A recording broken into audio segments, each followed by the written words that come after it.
श्री श्रेयांसनाथ भगवानी की, विश्ववंदनीय श्री आदिनाथ भगवानी की, परम पूज्य आचार्य श्री कुंद कुंद देव की, परम पूज्य वात्सल रत्नाकर गुरुदेव आचार्य श्री विमल सागर जी मुनि महाराज की, परम पूज्य तपस्वी सम्राट गुरुदेव आचार्य श्री सन्मति सागर जी मुनि महाराज की, अहिंसामय विश्व धर्म की।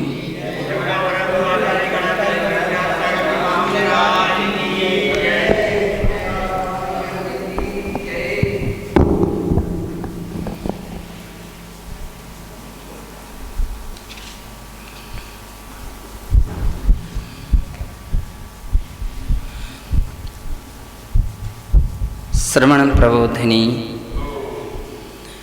टीका चल रही है और नौवीं गाथा की 6वीं गाथा की टीका प्रारंभ हो रही है। और इसमें आचार्य महाराज आगे लिखते हैं, साद्यूत क्रीडाम च करोति वह श्रमणाभास, अर्थात श्रमण लिंग को धारण करने पर भाव रहित जो श्रमण लिंग धारण किए हुए हैं, तो ऐसे प्राणी यदवा तदवा आचरण करते हैं। क्या कर रहे हैं? द्यूत क्रीडाम च करोति, जुआई खेलना शुरू कर देते हैं। सप्तव्यसनेषु द्यूतस्य परिगणनम विहितम अस्ति, 7 व्यसनों में द्यूत यानी जुआ की परिगणना विहित हैं। उक्तम च पद्मनंदी पंचविंशति ग्रंथे, पद्मनंदी 55 का ग्रंथ के पहले अध्याय के 16वें श्लोक में कहा है, द्यूत मांस सुरा वेश्या खेट चौर्या परांगना महापापानि सप्तैति व्यसनानि त्यजेत बुधः। द्यूत यानी जुआ खेलना, मांस भक्षण, सुरापान, वेश्या सेवन, आखेट यानी शिकार, चौर्य चोरी, परांगना परिस्त्री गमन, ये महापापानि सप्तैति। बोले एक पाप होते हैं और एक महापाप हैं, 7 ये महापाप हैं। इसलिए बुधाः बुद्धिमान प्राणी इन 7 व्यसनों का त्याग करे। अक्षपास निक्षेप क्रिया माध्यमेन जय पराजय निर्णयो द्यूतो विधीयते। अक्षपास, अक्षपास का अर्थ होता है कि वे चौपड़ की ऐसी ऐसी गोटियां होती हैं, को ऐसे ऐसे चला करके वो खेलते हैं, जिनके माध्यम से जय पराजय का निर्णय किया जाता है। इसकी जीत हो गई, ये हार गया। तो हार और जीत परख जो खेल खेले जाते हैं वे द्यूत कहलाते हैं। वे क्या कहलाते हैं? द्यूत, जुआ। यो जेता भवति सा निक्षिप्त धनादि द्रव्य स्वामी भवति। अब उसमें ऐसी कोई शर्त रख करके रखते हैं कि जो जीतेगा उसके लिए इतना इतना धन दिया जाएगा। तो ऐसा तो जो जीत जाता है उसको निक्षिप्त धनादि द्रव्य स्वामी भवति। और सभी की ओर से रखा गया जो द्रव्य था उसका स्वामी बन जाता है। आज के समय में अपन देख रहे हैं कि जुआ का दूसरा रूप एक और शुरू हो गया। और वो क्या हुआ है?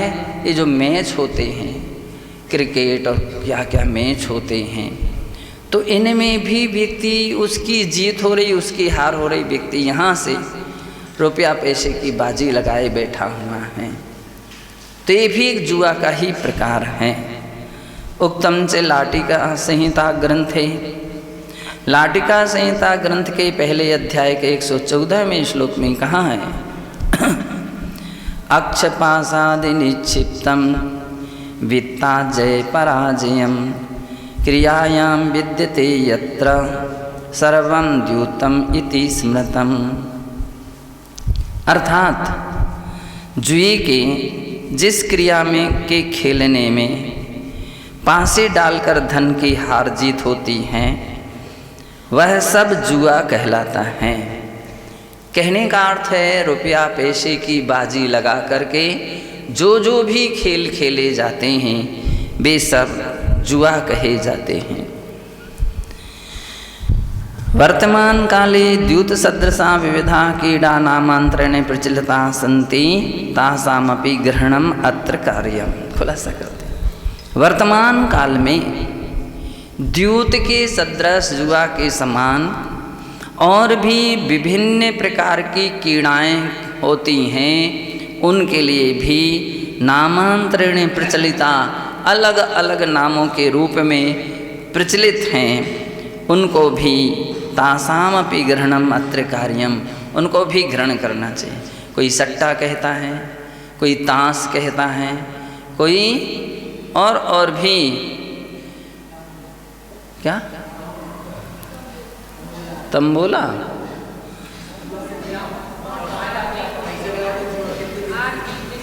हाँ, ये सब चौपड़ वगैरह ये सब जुआ हैं। द्यूत व्यसनम सर्व व्यसनेषु प्रमुखम, जुआ सभी व्यसनों में प्रमुख कहा गया है। सर्वानर्थ निधानम, सभी अनर्थों की जड़ कहा गया है। शास्त्रेषु निरूपितम वर्तते, ऐसा शास्त्रों में निरूपण है। यथोक्तम पुरुषार्थ सिद्ध्योपाय ग्रंथे, पुरुषार्थ सिद्ध्योपाय ग्रंथ के 146वें श्लोक में कहा है, सर्वानर्थ प्रथमम मथनम शौचस्य सद्म मायाय दूरात् परिहरणीयम चौर्यात् सत्यास्पदम द्यूतम। जुआ 7 व्यसनों में प्रथम है, सभी अनर्थों का मुखिया है, संतोष का नाशक है, मायाचार का घर है और चोरी व असत्य का स्थान है। इसलिए जुए को दूर से ही त्याग देना चाहिए। सागार धर्मामृत ग्रंथेपि भणितम आस्ते, सागार धर्मामृत ग्रंथ के दूसरे अध्याय के 17वें श्लोक में भी कहा है, द्यूते हिंसा नृतस्तेय लोभ मायामये सजन क्वास्वं क्षिपति नार्थे वेश्याखेटान्यदारवत्। अर्थात वेश्यागमन, शिकार खेलना, परिस्त्री गमन में आसक्त पुरुष की तरह हिंसा, असत्य, चोरी, लोभ व मायाचार से भरे जुए के खेल में आसक्त मनुष्य स्वयं को और अपने संबंधी जनों को किस अनर्थ में नहीं डाल देता है। जिन लोगों को जुए की आदत पड़ जाती है फिर तो वे चोरी से उठा करके घर के सामान बेच देते हैं, और तो क्या अपनी स्त्री को भी दाव में लगा देते हैं। किसी परिवार की, घर की चिंता नहीं करते, ना इनको इज्जत ना उनको सम्मान की फिक्र रहती है, तो बोले लोभ की स्थिति बनी रहती कि शायद अब की बार जीत जाएंगे, अब की बार जीत जाएंगे, अब की बार जीत जाएंगे, ऐसी भावना उनके अंदर में बनी रहती है। इसलिए चोरी से छिप करके वो ऐसे खेल खेलते हैं। जुए जो हैं चोरी से छिप करके, पुलिस ना आ जाए, कोई देख ना ले, पूछे तो मना कर देता है, मायाचारी करता है, झूठ बोलता है, चोरी। तो बोले एक व्यसन में सारे व्यसन समाविष्ट हैं। लाठी संहिता ग्रंथे चे विशदीकृतम, लाठी संहिता ग्रंथ के पहले अध्याय के 115 और 18 श्लोक में कहा है, प्रसिद्धं दूत करमेदम सद्मो बंधकरम स्मृतम यावदापन्मयं ज्ञात्वा त्याज्यम धर्मानुरागिणा। यह जुआ खेलना संसार भर में प्रसिद्ध है। वह तत्काल महा अशुभ कर्मों का बंध कराने वाला है। यह समस्त आपत्तियों को पैदा करने वाला है। ऐसा समझकर धर्म प्रेमी श्रावकों को इसे त्याग देना चाहिए। और कहते हैं नावाच्यम दूत मात्रम स्यादेकं तद्व्यसनाम मनाख चौर्यादि सर्वव्यसन पतिरेव न संशयः। जुए के इस खेल को मात्र एक ही व्यसन नहीं समझना चाहिए और न इसे छोटा सा व्यसन समझना चाहिए, अपितु जुए का यह खेल चोरी आदि समस्त व्यसनों का स्वामी है, इसमें कोई संदेह नहीं है। उत्तर पुराण ग्रंथे च द्योतक्रीडायां निंदावर्जिता च प्रतिपादिता दृश्यते। उत्तर पुराण ग्रंथ के 59 में सर्ग के 75 और 81वें श्लोक में द्योतक्रीड़ा की निंदा की गई है और उसको त्यागने की बात कही है। पाओ एवं द्योतक्रीडादि महापाप विशनीषु प्रवर्तमानत्वात् तद्रूपत्वात् सा पापः पापात्मः पापमूर्तिर्वा भवति। इस प्रकार से द्योतक्रीडादि महापाप रूप जो व्यसन हैं उनमें प्रवर्तमानत्वात् प्रवर्तमान होने से, तद्रूपत्वात् उस रूप होने से, सा पापः ओ खेलने वाला भी पाप ही कहा जाता है, पापात्मा कहा जाता है अथवा पाप मूर्ति कहा जाता है। नर्यम बज्जति सा पापात्मा स्वाकर्म वशात् नरकम गच्छति। ऐसा वह पापात्मा जीव अपने कर्म के वशीभूत होकर के नरक जाता है। कलह द्यूतादि पाप क्रिया एव तस्य श्रवणाभासस्य नरक गमने कारणभूता इति विज्ञेयम्। इस प्रकार से कलह से लेकर के द्योतक्रीड़ा आदि तक जो इस गाथा में वर्णन किया गया है, ये सभी पाप क्रियाएं ही उस श्रवणाभास के लिए नरक गमने कारणभूता, नरक गमन में कारणभूत हैं, ऐसा जानना चाहिए।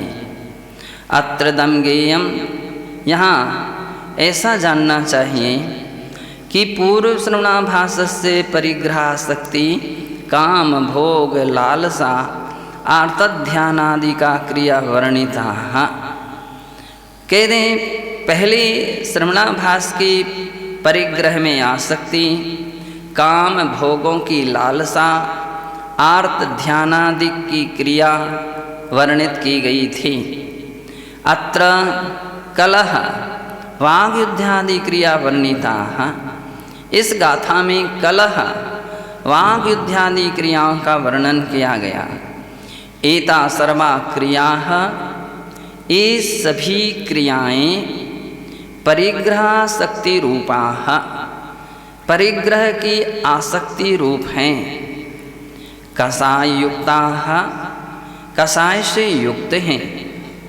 स्वापरितापकराश्च भवन्ति, स्वा और पर के लिए परिताप उत्पन्न करने वाली होती हैं। द्योतक्रीडापि पराजितस्य कृते मानसिक संताप पीड़ाधिकारिका भवत्येव। जुआ आदि का जो खेलना है वो भी जब व्यक्ति पराजित हो जाता है, हार जाता है, तो उसको मानसिक संताप और पीड़ा आदि होती है। जेतुरपि कृते परिग्रह भाव वृद्धि हेतु भवति, और जिसकी जीत हो जाती है उसके लिए भी परिग्रह भाव की वृद्धि हो रही है, उसमें वो आनंदित होता है कितना मुझे मिल गया। उभयोः से अत्य परिग्रह शक्ति वर्तते एव, दोनों में ही यहाँ परिग्रह शक्ति होती ही है।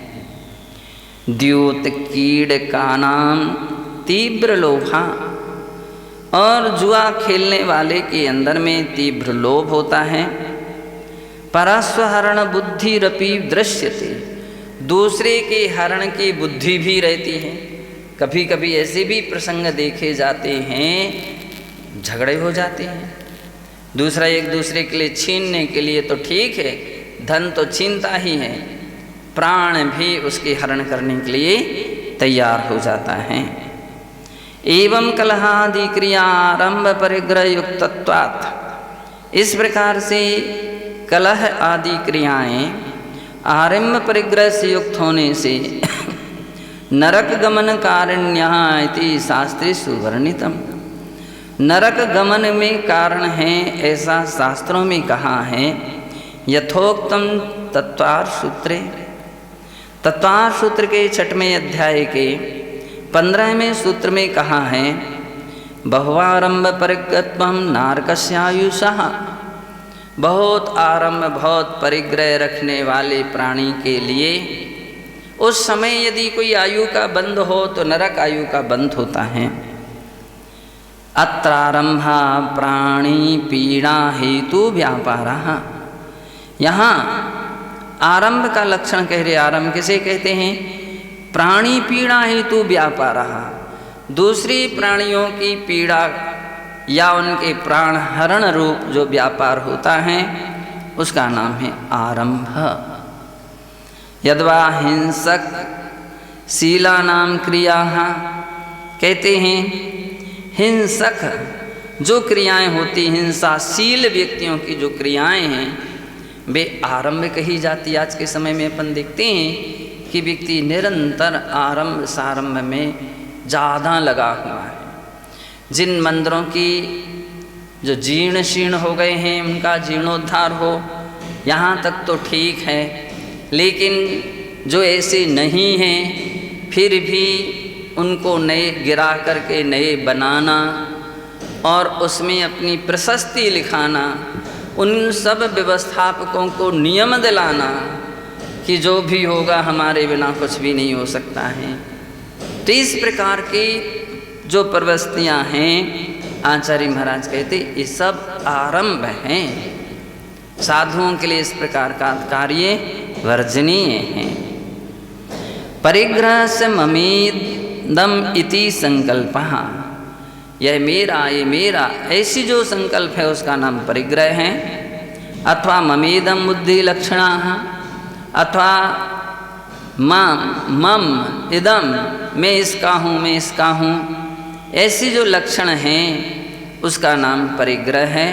इत्यादि तत्वार सूत्र टीकाकारैः स्वीकृतम, इस प्रकार से तत्वार सूत्र टीकाकार आचार्य श्री अकलंक देव ने या पूज्य पादुस्वामी ने सर्वार सिद्धि ग्रंथ में और अकलंक देव ने राजवार्तिक के 6वें अध्याय के 15वें सूत्र में उसकी टीका में ये बातें स्वीकार की हैं। तत्वार सार ग्रंथे च प्रोक्ता, तत्वार सार ग्रंथ के 4थे अध्याय के 30 से 34 श्लोक में भी ये बात कही है। तत्सदृशाश्च या नरकायुराश्रव हेतुभूता क्रिया तासां वर्णनम कृतम अस्ति, अर्थात उसके समान नरक आयु के आश्रव के हेतुभूत जो क्रिया हैं उनका भी उनमें वर्णन है। ग्रंथों में इस प्रकार का उल्लेख है। कहाँ भी है? उत्कृष्ट मान्यता शैला राजी सदृश रोषिता मिथ्यात्म तीव्र लोभत्वम नित्यम निर्निरानुकंपिता, अर्थात तीव्र मान करना, पाषाण रेखा के समान रोष करना यानी क्रोध करना, मिथ्यात्व को धारण करना, निरंतर निर्दयता बनाए रखना, सदा जीवों का घात करना, निरंतर झूठ बोलना, अजस्रम जीव घातित्वम सतता नृतवादिता परस्वहरणम नित्यम नित्यम मैथुन सेवनम, निरंतर झूठ बोलना, सदा पर धन हरण करना, निरंतर मैथुन सेवन करना, सदा काम भोग संबंधी अभिलाषाओं को अधिक बढ़ाना, जिनेंद्र भगवान में दोष लगाना, जिनेंद्र भगवान में दोष लगाना, कहते हैं काम भोगाभिलाषाणां नित्यं चाति प्रबद्धता, जिनस्या साधनं साधु समयस्य च भेदिनम्। जिनेंद्र भगवान में दोष लगाना, जिनागम का खंडन करना, इस प्रकार की स्थिति रहती है कि ऐसे भी मत हुए हैं, ऐसे भी दर्शन हुए हैं जिन दर्शनों ने जिनेंद्र भगवान पर भी दोष लगा दिए। भगवान आहार करते हैं, कबलाहार करते हैं, तो उनके हाथ में भी लड्डू बना दिया जाता है, कबलाहार करते हैं। तीर्थंकर भगवान अस्वस्थ हो जाते हैं, बीमार हो जाते हैं, उनके ऊपर तीर्थंकर केवली के ऊपर भी उपसर्ग आता है। तो इस प्रकार की बहुत सारी बातें ओ भगवान पर दोष लगाते हैं। केवली अवर्णवाद क्या कहा जाता है? केवली अवर्णवाद। तो आचार्यों ने कहा ये दर्शन मोहिनी कर्म के आश्रय के बंध का कारण है। श्रुत जिनागम का खंडन करना, हम उस शास्त्र को नहीं मानते हैं, हम उन ग्रंथों को नहीं मानते हैं। अरे जिनेंद्र भगवान के द्वारा प्रणीत, जैनाचार्यों के द्वारा लिखा, दिगंबराचार्यों के द्वारा लिखे गए ग्रंथ को प्रमाणित नहीं मानोगे। हम देख करके भी उस बात को स्वीकार नहीं करते हैं। ये अमुख ग्रंथ के लिखे हुए हैं, ये अमुक के लिखे हुए हैं। पता नहीं आज का व्यक्ति किस प्रकार की स्थिति पर चल रहा है। उसके हिसाब की बात जहाँ मिलती है उसको तो प्रमाण मान लेता है, और उसके हिसाब की बात जहाँ नहीं मिलती है उसको बोल देता है कि हम उसको प्रमाण नहीं मानेंगे। ये आचार्य अमुक संकेत थे, वे अमुक संकेत थे, वे अमुक संकेत थे, वे अमुक परंपरा के थे, वे अमुक परंपरा के थे। नहीं, ऐसे भूल करके भी कभी नहीं कहना चाहिए। प्राचीन आचार्य थे, चाहे उनके द्वारा प्रथमान योग लिखा गया हो, चाहे चरणान योग लिखा गया हो, चाहे करणान योग लिखा गया हो, चाहे द्रव्यान योग के ग्रंथ लिखे गए हों, कहते हैं कि वे आगम हैं। ऐसे लोग हैं जो प्रथमान योग को नहीं मानते। वो बोलने लगे प्रथमान योग तो कथा कहानी है, कथा कहानी है, लेकिन भगवान की वाणी है। आप देखो द्वादशांग के अंदर में 12वां दृष्टिवाद अंग है, और दृष्टिवाद अंग के मुख्य 5 भेद हैं। कितने भेद हैं? 5। कौन कौन से? परिकर्मा, चूलिका, प्रथमान योग, पूर्वगत, पूर्व 14 पूर्व, और सूत्र। इस प्रकार से उसमें प्रथमान योग भी दृष्टिवाद अंग का भेद है। जो प्रथमान योग को प्रमाण ना माने, समझ लीजिए वो दृष्टिवाद अंग को नहीं मान रहा है, वो द्वादशांग रूप जिनवाणी को नहीं मान रहा है। इसलिए कभी भी आगम का, ग्रंथ का अपलाप नहीं करना चाहिए। जो उसकी अवर्णवाद कर देते हैं, आगम के ऊपर भी उंगली उठा देते हैं, दोष लगा देते हैं, उसकी अभिनय, अनादर, अवहेलना कर देते हैं। कहते हैं वे तीव्र दर्शन मोहिनी कर्म का आश्रय बंद कर लेते हैं। वे भी तो मिथ्यात्व कर्म का आश्रय बंद करते हैं। केवली के बाद श्रुत शब्द आया है। केवली श्रुत संग धर्म देवावर्णवादो दर्शन मोहस्य। श्रुत वर्णवाद जिनवाणी का कभी अवर्णवाद नहीं करना चाहिए। आप कोई बात मानो या ना मानो, पालन कर सको या ना कर सको, लेकिन उस पद्धति को अपनाओ या ना अपनाओ, कहते हैं ये अलग बात है। लेकिन उसको झूठा कह देना, उसको गलत कह देना, ये आप अवर्णवाद कर रहे हैं शास्त्रों का। और शास्त्र का वर्णवाद तो शास्त्र लिखने वाले का वर्णवाद, उनका वर्णवाद तो भगवान का वर्णवाद हो रहा है। इसलिए कभी भी ऐसा नहीं करना चाहिए।